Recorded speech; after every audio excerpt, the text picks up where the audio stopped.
thank you very much, Governor Brown.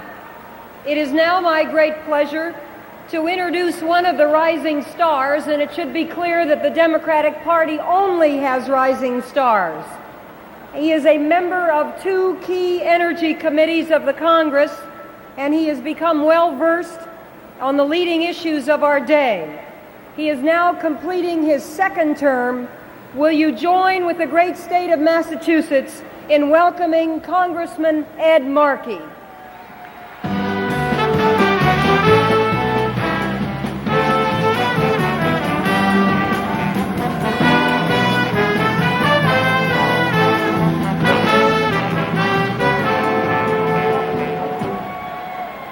Thank you, Madam Chairman. I am honored to be here tonight to address the Democratic Convention on the issue of nuclear power, the issue of solar power, and a safe new energy future for America. The Democratic platform, which we adopted this week, now calls for the phase-out of all nuclear power plants in the United States and a phase-in of a non-nuclear energy future, energy conservation, clean coal, and solar power in all of its forms.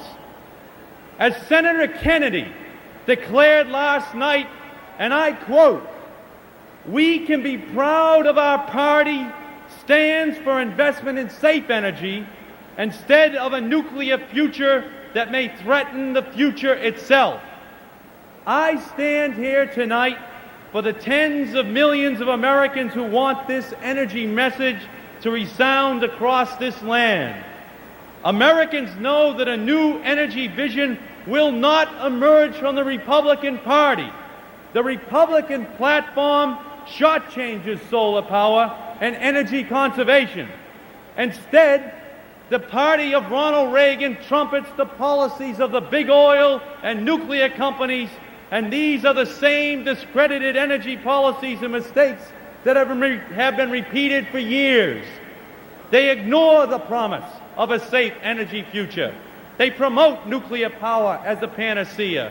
They disregard the environment, and they put profit before the public interest. In November, there will be a clear choice between Democrats and Republicans on the issue of a new energy future for America.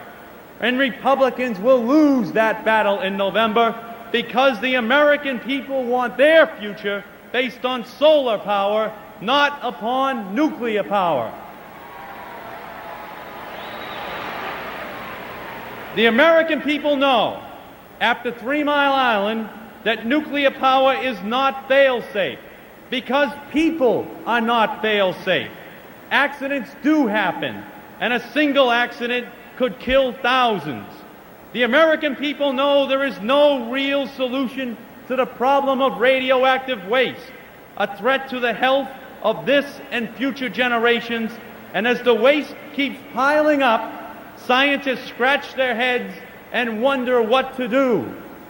And nuclear power is not cheap.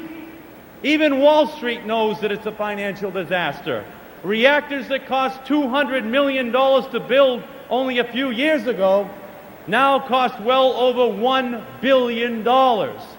Furthermore, nuclear power is not needed. Demand for electricity has dropped sharply.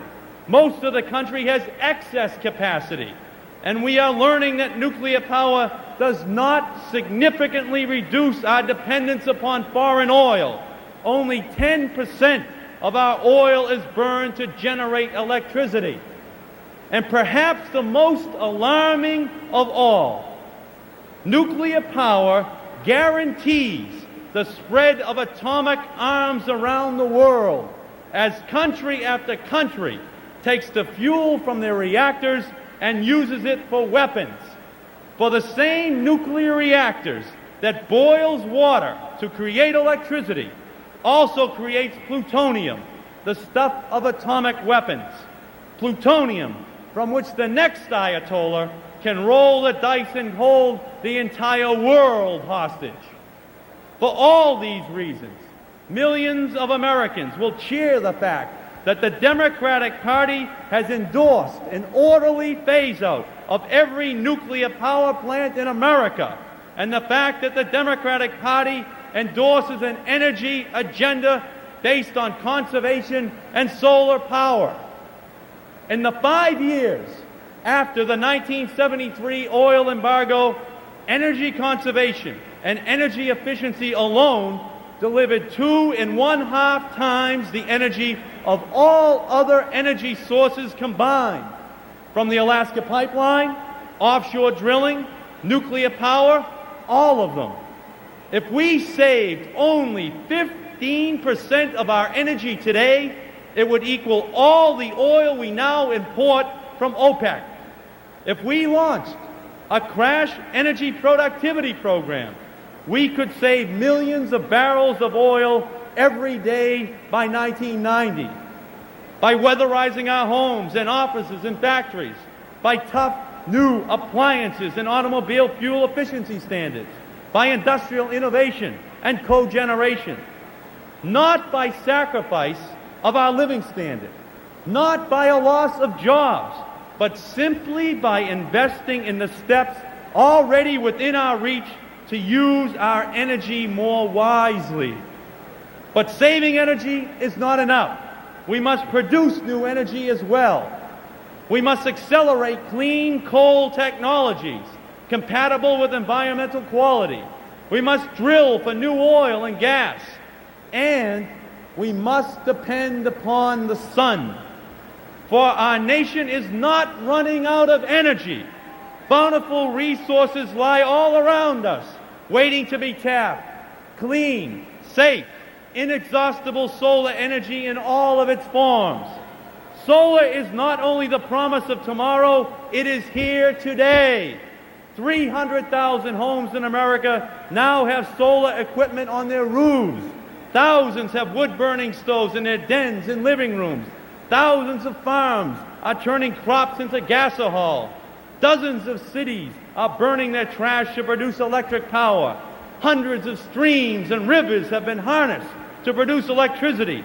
And thousands of businesses produce wind machines and solar collectors to draw power from the sun. Power from the sun that is immune to boycotts and embargoes. Power from the sun that will leave our earth unravaged. Within 20 years, renewable resources could deliver more than 1/4 of our nation's energy. And within 50 years, we could be a truly solar society. Americans will pitch in. They will roll up their sleeves, like the people of Davis, California, like the people of Fitchburg in my own state of Massachusetts, where everyone last year, from senior citizens to school children, launched a campaign to weatherize every one of Fitchburg's 14,000 homes. Like the delegates who came here to this convention, working with the Campaign for Safe Energy and the solar lobby to demand that the Democratic Party take an important first step towards the charting of this new energy vision for America. In our Democratic platform, we have promised to phase out, as alternatives are ready, all nuclear plants in this nation. We have promised to fight for more dollars to speed the arrival of a solar tomorrow, to bring it within the reach of every American. But we need more than just words in our platform. Words can just be a sop to the discontented.